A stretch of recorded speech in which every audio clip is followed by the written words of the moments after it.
성범죄는 보통 남들이 보는 데서는 발생을 안 하죠. 단 둘이 있는 자리에서 은밀하게 발생하는 경우가 대부분이기 때문에 다른 증거 없이 피해자 진술만 있는 경우가 흔합니다. 또한 성폭력 사건에서 피해자 진술만 가지고도 유죄 판결이 가능해지기 때문에 만약 피고인이 공소사실을 부인하고 공소사실에 부합하는 직접 증거로서 사실상 피해자 진술만 있는 경우 피해자 진술의 신빙성 판단이 매우 중요합니다. 피해자의 눈물이 증거다 이런 유명한 말도 있죠. 반면에 가해자 측에서 볼 때는 피해자 진술의 신빙성만 제대로 탄핵하면 무죄를 받을 수도 있다는 뜻이에요. 그렇다면 대체 피해자 진술의 신빙성이란 뭘까요? 재판부에서 피해자 진술의 신빙성을 어떻게 판단하는지 그 구체적 기준에 대한 판례를 소개하겠습니다. 결론부터 말씀드리면 3가지 기준으로 판단합니다. 첫째, 진술에 일관성이 있는지. 둘째, 그 진술이 합리적이고 모순되는 건 없는지. 셋째, 무고의 동기가 있는지. 첫 번째, 진술의 일관성과 관련해서 도대체 진술이 어디까지 일치해야 될까요? 수사 단계부터 공판 단계까지 토시 하나도 안 틀리고 진술이 동일한 경우는 거의 없어요. 법원에서도 경험칙상 사람의 기억은 시간이 지남에 따라 흐려지는 것이 일반적인 것으로 받아들이고 있어요. 어떤 피해자분들은 예상 질문 만들어서 예전 진술과 똑같이 해야 되냐고 물어보시는데 전 말리고 싶어요. 진술이 너무 부자연스러워져요. 증인신문은 외워온 문답으로 절대 진행이 되질 않아요. 다만 진술이 달라지더라도 달라진 진술이 주요한 부분인지 사소한 부분인지 잘 파악해야 됩니다. 재판부에서는 표현상의 차이로 사소한 부분에 일관성이 없거나 다소 불명확한 진술로 변했다고 해서 바로 진술의 일관성이 없다고 판단하지는 않습니다. 그렇다면 만약 피해자가 스스로 진술을 번복하였다면 어떨까요? 진술의 일관성이 깨지는 전형적인 경우가 되겠죠. 하지만 판례는 피해자가 진술을 번복했다고 해서 무조건 진술의 일관성이 깨진다고 보진 않습니다. 예를 들어 미성년자인 피해자가 있었어요. 자신을 보호 감독하는 지위에 있는 친족으로부터 성범죄를 당했다고 주장하다가 진술을 번복했어요. 그 경우에도 그 진술의 신빙성을 함부로 배척해서는 안 된다는 게 대법원 판례입니다. 이 부분은 다른 영상으로 소개하겠습니다.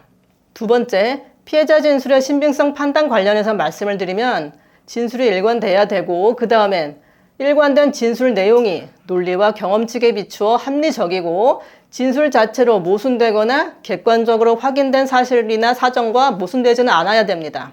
여기서 피해자 행동이 비합리적인가는 사실 이 성인지 감수성이 문제이기도 한 거예요. 사람은 각각 다 다르고 상황도 다 다른데 통상적인 피해자다움이란 게 있냐는 거예요.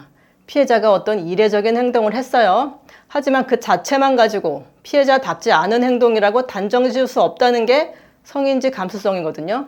통상의 성폭력 피해자라면 마땅히 보여야 할 반응을 상정해두고 이러한 통념에 어긋나는 행동을 하였다는 이유로 섣불리 경험칙에 어긋난다거나 합리성이 없다고 판단하지 말자는 게 성인지 감수성이죠. 그런데 이와 관련해서 2024년도 대법원 판결에서 성인지 감수성을 제한하는 듯한 취지의 판결이 나왔음을 참고해 주시기 바랍니다. 재판부가 판결문에서 많이 쓰는 표현 중 하나가 경험하지 않고는 알 수 없는 구체적 내용들이 포함되어 있다는 표현이에요. 예를 들어 범행 당시 있었던 피고인의 대화 내용을 구체적으로 진술하고 있어요. 근데 그 내용이 너무 독특해요. 일반적으로 지어내기 힘든 내용인 거예요. 그러면 법원이 신빙성을 인정하죠.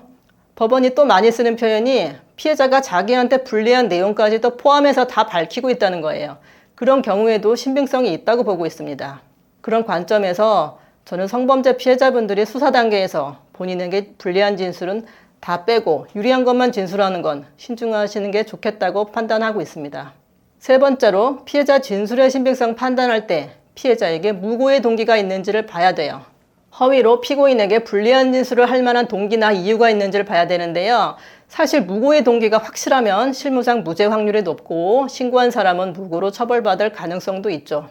주로 피해자 측에서 합의하에 성관계를 했음에도 불구하고 금전을 노리고 강간으로 신고한 경우 또는 남편이나 남자친구에게 다른 남자와의 성관계 사실이 들킬까봐 강간당했다고 허위 진술하는 경우 또는 가해자와의 갈등으로 예를 들어 나랑 헤어지고 다른 이성을 만나는 걸 알고 복수심에 허위로 진술하는 경우 등 숨겨진 동기가 있을 수 있어요.